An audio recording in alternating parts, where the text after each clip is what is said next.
Căsuța din oală. Bazm popular.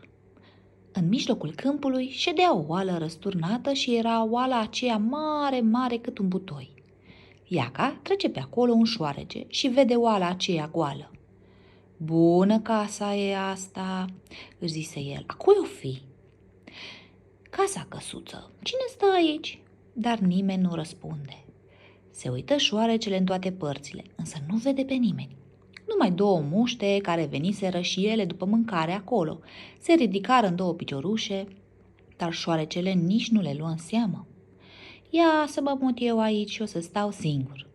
Și s-a așezat șoarecele în oală. Trece pe acolo o broscuță. "Casa, căsuță, cine locuiește aici?" "Eu, șoarecele." "Dar tu cine ești?" răspunde șoarecele din fundul oalei. "Eu sunt broscuța. Dacă vrei, vino înăuntru și-om trăi împreună." "Bun de tot, Iaca că vin și eu." Și-a sărit broasca în oală și a stat cu șoarecele la un loc. Trece pe câmp un iepure și văzând namila aceea de oală răsturnată, s-a oprit și a întrebat: "Căsuță, căsuță drăguță, cine locuiește aici?" "Suntem noi, broasca, broscuța și șoarecele șoricelul. Dar tu cine ești?" "Eu sunt fugarul de peste câmpuri și văi, iepurele. Nu mă lăsa și pe mine să stau cu voi înăuntru? Ia că aici nu plouă, nici nu e prea mult soare, nici vântul nu intră. Bucuros, frate, vino înăuntru și-om trăi împreună, că e loc." Și s-a mutat și iepurele cu culcușul în oală. Trece într-o zi pe lângă oala căsuță jupâneasa vulpe și întreabă și ea: "Casă, căsuță, cine stă aici?" "Noi trăim, iepurele iepurașul cu broscuța broscuță și șoarecele șoricelul. Dar tu cine ești?" "Eu sunt surioara voastră mai mare, vulpea. Pentru mine nu fi loc."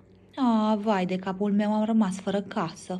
"Da, sigur că este. Intră și-i vedea, că pentru oameni buni e loc." "Mulțumesc, asta m-a așteptat și eu." Și s-a așezat vulpea în oală și au trăit împreună multe zile. Vine lupul, nu știu de unde, dar vine.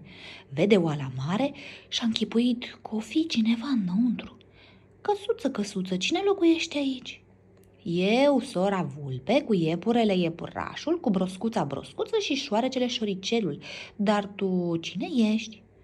"Eu sunt un biet lup fără adăpost. Oare nu fi chip să stau și eu cu voi? Că bună casă mai aveți. Se poate, cum să nu? Ne-o mai înghețui cu toții și ți-o face loc și ție." Și-a intrat lupul în căsuță și-au trăit împreună. Nu știu de unde, dar a venit și ursul și era mânios Moș Martin și ostenit că umblase toată ziua după mâncare. Și cum văzu oala aceea, nu și-a închipuit că e o căsuță cu oaspeți înăuntru. Și ce să vezi, s-a așezat pe ea ca să se odihnească puțin. Dar cum s-a așezat oala, trosc, s-a sfărâmat în bucăți și ursul, ce-a făcut ursul? S-a ales cu o sperietură bună, iar ceilalți au fugit care încotro au văzut cu ochii.